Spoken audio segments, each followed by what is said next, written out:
Hello mga kabesyo kong payat! Welcome back to my vlog. Dadalhin ko kayo ngayon dito sa Binangonan Rizal kung saan may mura pero early breakfast. Dito tayo ngayon sa Cafe Dalawa na tatagpuan sa Pitalio Street, Mahabang Parang. 6 a.m. pa lang bukas na sila kaya maaabutan mo ang sunrise dito. Bukod sa pagkain, isang overlooking place din ito kaya ma-enjoy mo ang magandang view ng lawa ng Laguna de Bay. Matatanaw mo din dito ang mga windmill na makikita sa Pililla Rizal. Makikita mo din ang mga ibang cafe na malapit lang din dito na i-feature din natin sa mga susunod na vlog. Napakalawak ng place kaya pwede mong dalhin ang inyong buong pamilya at mga kaibigan.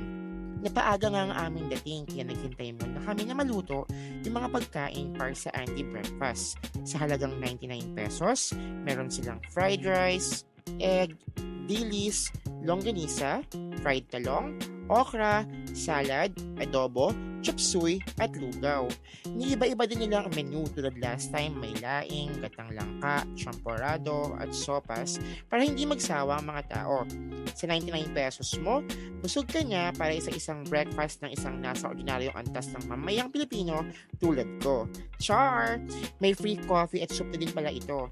Bukod sa annual breakfast nila, may mga iba pa silang food and drinks na ino-offer na i-picture din natin sa ibang vlog para makita nyo din ang ganda ng place paggabi.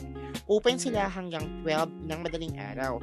Kasama ko nga pala ang ate ko at ang bayo ko at ang mga tropa ko sa Inares na sila Joyce and Jack. Do you feel yarn? Char!